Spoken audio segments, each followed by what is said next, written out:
we are here at Digital Euro Conference. We have not only the auditorium here at Frankfurt School, but we have also online streaming listeners who are eager to learn what these two gentlemen have to say about digital currencies and cryptocurrencies.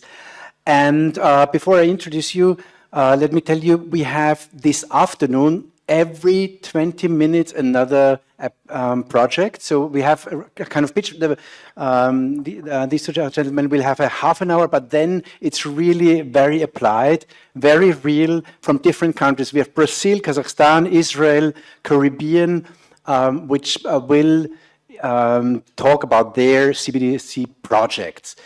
So, and now I'm happy to introduce Mr. Simon Papenkort, and I need my glasses. And of course, Thomas Wißbach. Simon Papenkort is from Define, a consultancy company with more than 1,500 employees, and based mainly in German-speaking countries, focus on tech. And Mr. Wißbach is head of digital products, as far as your LinkedIn says, at German Deutsche Börse, German stock exchange, Deutsche Börse. We should know what that means. And they will talk about trust is a bridge. Interesting, yeah, I've never thought about that. And the role of CSD in tokenized financial ecosystem. The floor is yours. And you just press here and... Where do I press? Probably here. Yeah, thank you very much. Yes, or you can use the remote control. Only got two buttons. Okay. Yeah, I'm really happy to be here today. I'm especially happy that Thomas is joining today for this talk. He's going to... and what is important, for our listeners online, very close to the mic. Very close, okay. Thank you. That he will give the second half of our presentation. And because we're just waiting for each other here, I think we might be starting a bit late now. Okay, so you already mentioned trust is a bridge, and I hope at the end of the talk you're going to understand. Otherwise, please ask questions what we mean by this. So what we see in Europe at the moment is a real push for a DLT-based integrated European capital market. So there's obviously the geostrategic reasons behind this, but there's also the general understanding that the fragmented European capital market with, I think, some 100 trading venues, more than 10 CCPs and over 30 CSDs is one reason why the market capitalization of stock exchanges in terms of GDP is in the US more than 4 times higher than in Europe. And the ECB and the European Commission want to have changes, and they want to leverage tokenization or the promises of tokenizations to start like an integrated European market on DLT. So with the markets in crypto asset regulation and the DLT pilot regime, we have like an EU-wide framework for tokenized assets for the last 3 years. And we also have the announcement that the market integration package from the end of last year, where the European Commission announced some proposals for amendments to the pilot regime to increase it in scope and scale, but also to other regulations like the CSDR, MiFID, and so on. There's also another interesting change coming up in a few days. So DLT-based assets are going to be ECB collateral eligible. And at the first step, of course, only for if they're held by a CSD, but later on, this already discussing different options there as well. Another interesting development is, of course, what we probably heard about a lot now is the Pontes being launched by the ECB in the 3rd quarter this year. And this will be like a bridge the market DLT platforms to target services. In the beginning, there's going to be an interoperability mechanism or a step where you can trigger settlements in Target 2. And there's also going to be tokenized central bank euros that later then this is the central bank euro. It's essentially tokenized euros, let's say. In the beginning, again, those are going to be, the finality is only in the T2, dedicated cash accounts, but they're already discussing, because the trigger solution is going on until 2028, that settlement finality is also going to be on the Eurosystem DLT. So then I really have tokens, tokenized euros, CBDC, that represent finality when transferred on the Eurosystem DLT. If I do this, the nice thing is then I have a DLT, it's running 24/7, and I'm no longer bound to target to calendars and opening times. So 24/7 operation is also a discussion point and on the agenda. And last but not least, there, I guess it gets to the innovative part. The use of smart contracts on the Eurosystem DLT is also something that is being investigated in the APIA and Pontes program. So tokenization. Tokenization essentially means that I have a claim or an asset that is in form of a token on a DLT. And tokenization can deliver efficiency and innovation, as we probably all agree here. And one of the promises, or some of the promises, are 24/7 seamless automated transactions. These can be, for example, achieved with smart contracts, allowing customizable automatic triggering of actions. And one big thing is the all or nothing settlement, so atomic settlement via synchronous exchange of assets. So essentially, if I have in one block the transaction moving the asset and the money, it is either included in this block or it's not. So there's no risk of counterparty failure. Another big and important thing is if everybody is looking essentially on the same platform, on the same DLT, I obviate the need for reconciliation. So if I don't have different systems that need to be reconciled daily or intraday, I can really save myself a lot of trouble there. And going one step further, if we now allow the full life cycle of transactions to take place on this single digital environment, I can have the trading, execution, the clearing, the settlement, and the asset servicing all on the same platform, and even some of these steps within the single transaction.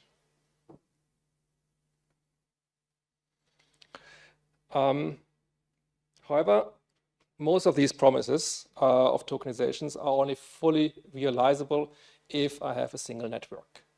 It becomes more complicated when now I have, obviously now there are different networks. I've got the Polygon or Ethereum, maybe I have a crypto security there.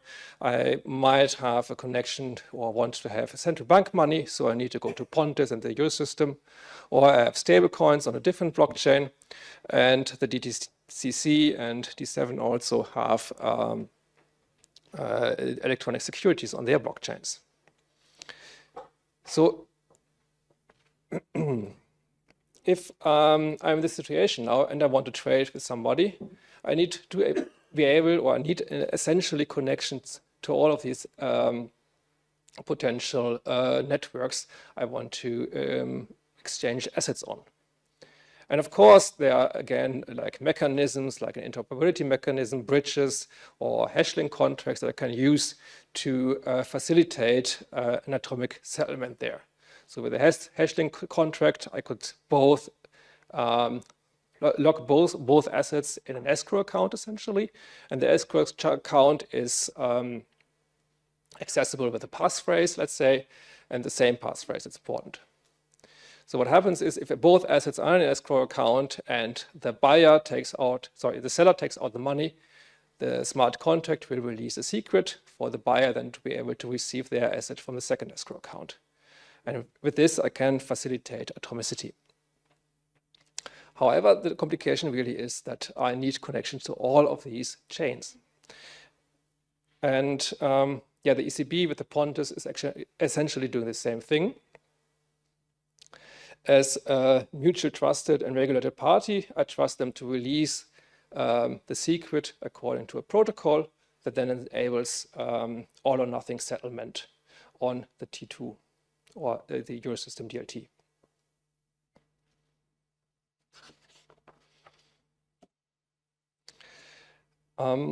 So if I Just a second. Yeah, so this picture obviously was very complicated, and we have introduced a lot of complexity. So there is, I think, a different solution to this problem. So instead of having the requirement that every user is connecting to all potential blockchains and networks, I could also have a trusted party, let's say, in the center. And I know that putting this party in the center of a lot of decentral networks might be a bit triggering to some of you, but bear with me. So if I have a trusted party that is mutually trusted by all participants, I can still have my connections to my network I like, and I can still do a hash link or some bridging, and maybe I even have both assets on the same blockchain. But if I don't have my assets on the same blockchain as my other party, I can then entrust this central party to say they facilitate this exchange of assets in an atomic manner. And of course, this whole picture becomes then much more simpler, and I can save myself a lot of trouble. And I think the alternative would have been that we all start with one blockchain or stay on one blockchain or converge to one blockchain. I'm not of the opinion that it's even desirable, if you so like, because with many blockchains, I have many different use cases. I can accompany many different use cases. And there are blockchains like public blockchains where maybe I have more variety of assets, whereas like a regulated private or permissioned blockchain gives a higher level of privacy and KYC processes. I want to give you an example, and might look a bit complicated, but I will walk you through it. So we have two users here. User one is more like a crypto native. They have a stable coin on Polygon, and they want to trade with user two, who owns an asset in a legacy system. User two is more like he's wearing a tie. He's like in the financial industry, and he has an asset with a CSD, and he wants to have his money essentially in the end in his target two dedicated cash account. Whereas user one likes to have the asset on Polygon. So with both parties not being connected to the respective systems, we will now use or entrust this trusted party to facilitate the settlement. So after trade execution, both parties with this trusted party in the middle will initiate a DVP. Meaning DVP that either both assets are being swapped or none of them are swapped. The first step would be that I would, or the trusted party would tokenize or register the asset on Polygon. So essentially what I'm doing is I will deploy a smart contract reflecting a claim to the asset or with the data for the asset on my Polygon network. In the next step, then I move the coins to the trustee address. So the user one would transfer the stable coin to the trustee address, and the user two would transfer the asset to the trustee. So at that moment, the trusted party in the center of my picture on the last slide will hold both assets. The next step then, I need to mobilize the asset. I need to tokenize. I already tokenized it. Now I will mint the token, and I mint the tokens first to the trustee address. The next step then is liquidating the stablecoin and obtain money in T2. So in this second to last step, what we have is the trusted party in the center holding both assets and then having already changed their representation. And in the last step, I then can transfer the tokens to user one. So we now have on Polygon a claim to the positions for an asset in legacy. And we send the money that we obtained from liquidating the stablecoin into the T2 DC account for user two. And this entire process then is managed by the trusted party, and they will provide the atomicity, the consistency, using power of attorney across systems. And they, as we've seen, they switched representations on the go several times. And I noticed while I was talking that I actually wrote transfer asset to CSD, and I think that's my hand over to you, Thomas, because it was I wanted to write, I think, trustee there, but happy to continue. Yeah, thank you very much, Simon. Yeah, hello as well from my side, and thank you to Simon for introducing the subject. I like this picture because this is a little bit my dream that Deutsche Börse will be able to deliver such a service. So I think we are very focused already on services related to DVP, but this is a little bit an extension because we switch assets in different qualities. And this makes it an innovative service, and this makes it something on top. So let's take this as my target picture for the future to come. And I want to show you in the next minutes where we are and where we are going to, or how we head towards such a solution. So at the end of the day, at Deutsche Börse, at Clearstream, we look into the technology since over 10 years. We have been looking also into public blockchain, which might be surprising for one or the other, but we did it. So far, we couldn't. We did a POC on public blockchain on Polygon a couple of years back, but productive-wise, I think we are a little bit bound by the regulation, and from that angle, we are today still more in the private permissioned camp, but this might change. But what are we doing? We phrase this, or we name this D7. D7 is following the routine at Deutsche Börse. All the services have a 7 and then something in front. So T7 trading system, C7 clearing system, and D7 is our digital. And what we did basically is that we looked at the birth of the security, which is basically the nature of our business. And this is where we started. And if you look a little bit on the left side, we have issuance as a service which we already provide, or where we started. We started that with a offering which we now call digital, just to make the distinction to DLT. We add DLT services right now to our platform. Technically, we are live. The first transactions are going to come.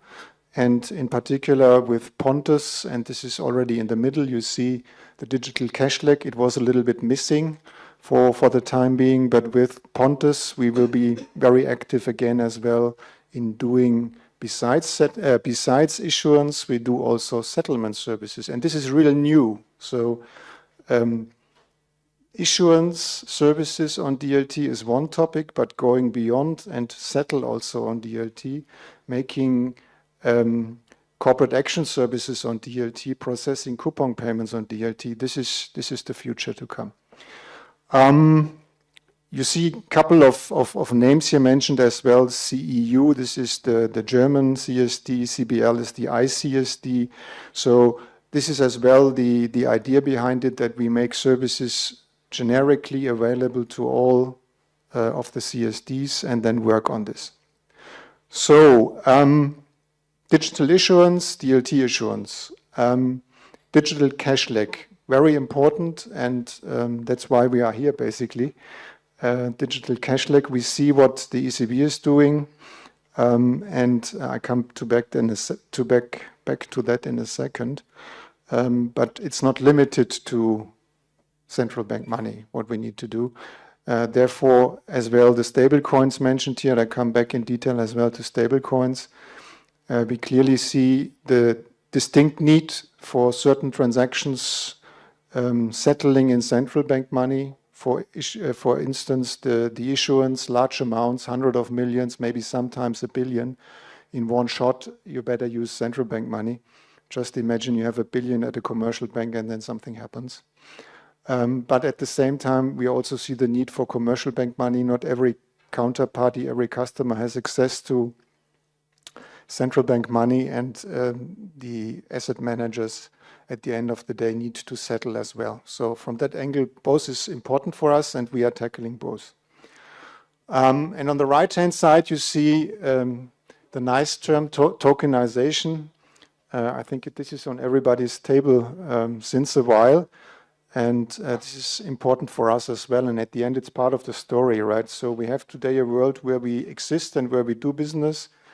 And we see there's a new world evolving, which we call now, whatever, DLT, public blockchain. And we don't see that this will, the business will shift from one day or from 1 year to the next year, from one platform to the other.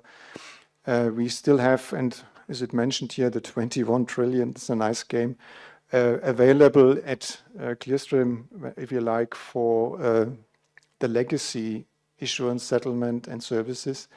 But just imagine that you can make a token out of it, right? And then we swap it to the other side, and then all of a sudden you have a digital token. You could use Pontus for settlement, and everything goes then the way 24/7, more seamlessly, more independently, yeah, as well. This is part of the vision. Let's go a little bit into detail. On the ECB side or on the digital cash side, we have been very active in the ECB trials 2 years ago.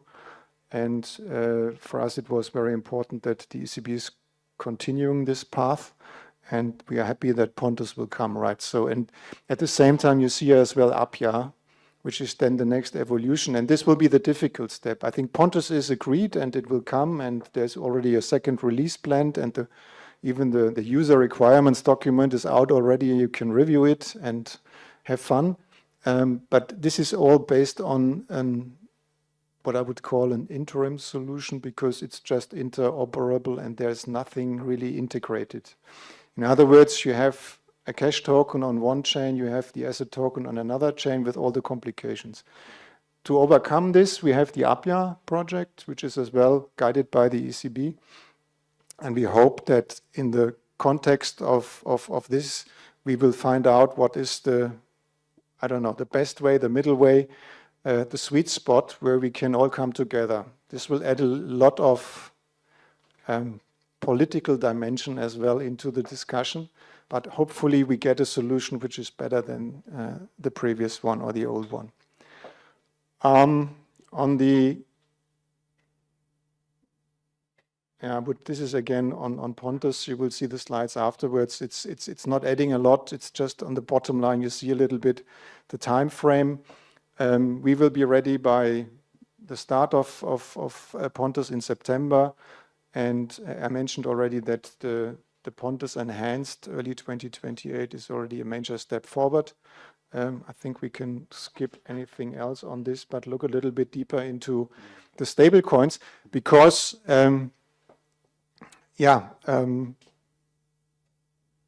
as I said, it's important. Yeah, central bank money is a number one. There's even sometimes regulatory pressure that we go the central bank route. The central bank money route, I would say. There's interest certainly from certain players that we go this route, but still there is the commercial bank route, and this is a little bit led now by the US because of their political background. And you're better prepared that stablecoins will also be used more actively here in Europe. So we have arranged something, at least on our end, to cope with this. And just look at the bottom line. We do not only talk about using stablecoins as a settlement asset, but also we have listing and trading here. We have custody. We have also collateral management services.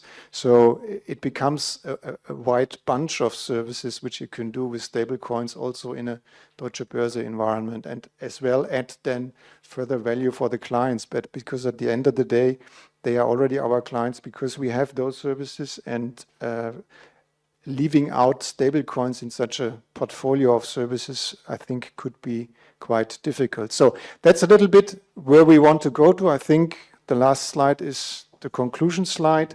Oh, sorry, this was too quick.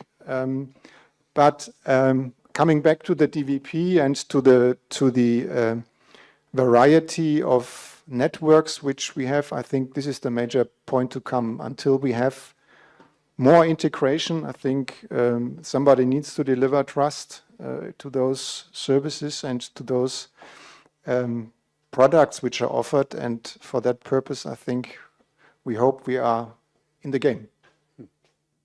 Thank you, Thomas.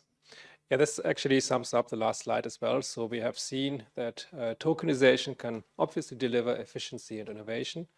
But I hope that you also agree that multiple solutions benefit different use cases, and there's a good reason to have multiple solutions available. May it be stablecoins for some use cases, or central bank money if it's $1 billion. I like my money in the ECB as well. If we have multiple solutions, then I consequently need bridges. And of course, we can have everybody connecting everywhere, and I have a protocol, and then I place my trust in a protocol. I place my trust in the smart contract code and trust the blockchain to execute it properly. But there's also a way that I can place my trust somewhere else, for example, in an existing party. And this is the case for the ECB, where they provide the interoperability from the market DLTs to their target systems for the central bank money. But it can also be a CSD, as Thomas was pointing out, which is already connected and interconnected and well trusted. And they could provide the service of interoperability and help with the asset mobility. So in the way the clients or the customers can say, we like to trade, and I like to get my asset or the other asset in a certain representation on a certain system, and somebody else takes care of the bridges, of the complication, of the nasty details, and just takes care of it. And I and I can trust this party to do it in an atomic way, so a none or nothing, all or nothing settlement, and receive my asset as intended. Yes, thank you, Thomas and Simon. We have some questions probably in the room. Anyone? Yes, please. Hi, my name is Philippe Daly. I'm currently at a digital asset data vendor. We are also partner of Deutsche Börse, and I have a past in the Gruppe. So my question is around clearing to Thomas Wißbach. Everybody talks about atomic settlements, but there are possibilities for clearing to bring value in this future world. How do you see clearing, and more specifically the clearing houses, and the function of general clearers and individual clearers? Are they absent of the game, or will they have a role where the industry will find a way to introduce some leverage? Yeah, that's a nice one, because we hear it many times, what's happening to clearing. Basically, I would say the general view at clearing should be that clearing is a kind of a guarantee. It's a credit operation, so you guarantee the fulfillment of transactions. And certainly you can partly take that over by a DLT, because if you have the asset there and you have the money there, you could do this. But this is not true for all transactions. Yeah. So there's many transactions where the asset is sitting here, the money is sitting there, and then you need this kind of guarantee that the transaction is fulfilled, firstly. Second point is, in many cases, you have forward transactions, so they're not fulfilled instantly. So how do you do this? So you need still the insurance that in 4 weeks' time, the seller is delivering the asset and the buyer is paying the money. So for that, you cannot use blockchain. It doesn't help. You need the insurance for the long-term contracts. The third point I want to make is the topic of netting. I mean, we live with the instant settlement, RTGS, everything is running the same time on a DLT. Yeah, but how does it go if you have 20,000 transactions? You can do them all RTGS, right? Could happen. But at the end of the day, you could also net.